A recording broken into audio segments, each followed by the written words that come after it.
প্রত্যেক দিনের মতো চলে আসলাম আজকেও একটা রান্নার ভিডিও নিয়ে। যেটা করি সেটাই তোমাদেরকে দেখাই, তো সেটাই দেখাবো। তো আজকে দেখো ঝটপট করে একটু রান্না বসিয়ে দিয়েছি। খুব বৃষ্টি, এদিকে মেঘলা আকাশ, দেখতেই পাচ্ছ আমার সামনেটা দেখো, আমার এটা রান্নাঘরের একদম সামনে, দেখতেই পাচ্ছ একদম বৃষ্টিতে ভেজা ভেজা হয়ে আছে সব।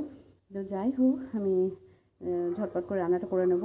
তো যেটা করব সেটা হচ্ছে আজকে দেখো এখানে মোচা কেটে রেখেছি, মোচাটাকে সেদ্ধ করে আমি একটু ভাপিয়ে নিয়েছি। এতে রসুন কুচি আছে, পেঁয়াজ কুচি আছে, আর এখানে কিন্তু আলু ডুমো ডুমো করে কাটা আছে। আর এখানে বন্ধুরা দেখো, এখানে কিন্তু আমি একটু ধনের গুঁড়ো, জিরের গুঁড়ো আর একটু আদা বাটা আর একদমই কাঁচা লঙ্কা বাটা দিয়ে রান্নাটা করব। তো দেখতে থাকো বন্ধুরা, আমি কিন্তু তেলের মধ্যে আগে সুন্দর করে আলুগুলোকে ভেজে নেব। তো দেখো বন্ধুরা, এখানে কিন্তু আমার আলুটা হালকা ভাজা হয়ে গিয়েছে। তো যেহেতু এটা কষিয়ে রান্না করব, সব কিছু দিয়ে ভাজতে থাকবো। এবার এখানে কিন্তু আমি রসুন কুচি আর পেঁয়াজ কুচিগুলো দিয়ে দেবো, দিয়ে একসঙ্গে কিন্তু সুন্দর করে ভাজতে থাকবো। যত সুন্দর করে ভাজবো, দেখো আমি যেভাবে করছি মোচাটা, তোমরা কীভাবে করো আমি জানি না, কিন্তু আমি এভাবে করি, এভাবেই তোমাদের সাথে শেয়ার করছি। তো একবার করে দেখতেই পারো, ট্রাই করে যে কেমন লাগে। আজকে কিন্তু না বড়া ভেজে দেবো, না ছোলা দেবো, না চিংড়ি মাছ দেবো, কিচ্ছু দেবো না, একদম প্লেন করব। যেটা আমার ঘরে থাকে সেই উপকরণ দিয়ে আমি করার চেষ্টা করি। তো যাই হোক, দেখতে থাকো। এবার এটা কিন্তু আরও ভাজা ভাজা করবো আমি। তো দেখো বন্ধুরা, এখানেই কিন্তু আমার অনেকটাই আলুটা পেঁয়াজটা ভাজা ভাজা হয়ে গেছে। এর মধ্যে কিন্তু আমি একটু সামান্য পরিমাণে জিরে ফোড়ন দিয়ে দেবো বন্ধুরা। তোমরা হয়তো ভাববে যে আমি কেন পরে দিচ্ছি। হ্যাঁ, একদমই ভাবতে পারো, কারণ সেটা বলছি, এটা খুব শর্ট ফর্মে দেখাচ্ছি। কারণ দেখো, পরপর যাদের হাতে প্রচুর সময় থাকে তারা পরপর রান্নাটা করতে পারে, কিন্তু আমি চাই এক এক সময় আমার হাতে সময় খুব কম থাকে, তো কীভাবে করবো সেটাই দেখায়। তো আলুটাকে যদি পরে ভাজতাম, আগে যদি ফোড়নটা দিয়ে দিতাম, তাহলে ফোড়নটা কিন্তু পুড়ে যেত।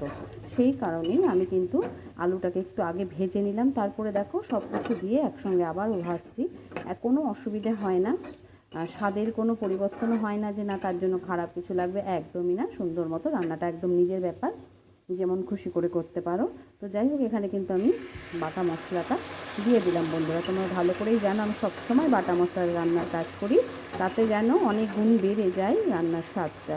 তো এই অবস্থাতেই আমি কিন্তু এখানে একটু হলুদ গুঁড়ো দেবো, আর স্বাদ মতো নুনও দিয়ে দেবো, আর সামান্য একটু, যেহেতু মোচা, একটু আমি মিষ্টি ব্যবহার করব। তো তোমরা যদি মিষ্টিটা অ্যাভয়েড করতে চাও অবশ্যই করতে পারো, দেবে না। আর কিন্তু যারা একটু মনে করো যে মিষ্টির দরকার আছে তারা অবশ্যই দেবে। তো দেখো, এবার ভালো করে আমি কষিয়ে নেব। তো দেখো বন্ধুরা, কি সুন্দর করে কিন্তু মশলাটা আলুর সাথে কষানো হয়ে গেছে, দেখেই তোমরা বুঝতে পারছো। তো দেখো কত সুন্দর। তো দেখেই বোঝা যায় খানিকটা রান্নার টেস্ট কেমন হবে না হবে। তো বিশ্বাস করো বন্ধুরা, এই যে একটা বাটা মশলার দিয়ে রান্না করার যে কষানোর পর স্মেলটা আসে না, ভীষণ সুন্দর বন্ধুরা। তো এত সুন্দর একটা স্মেল আসছে, মানে আমি আর কি বলবো তোমাদেরকে, যারা রান্না করো তারা অবশ্যই জানো। তো এই দেখো, এবার কিন্তু আমি এখানে মোটা যেটা সেদ্ধ করে রেখেছিলাম সেটা এখানে দিয়ে দিলাম।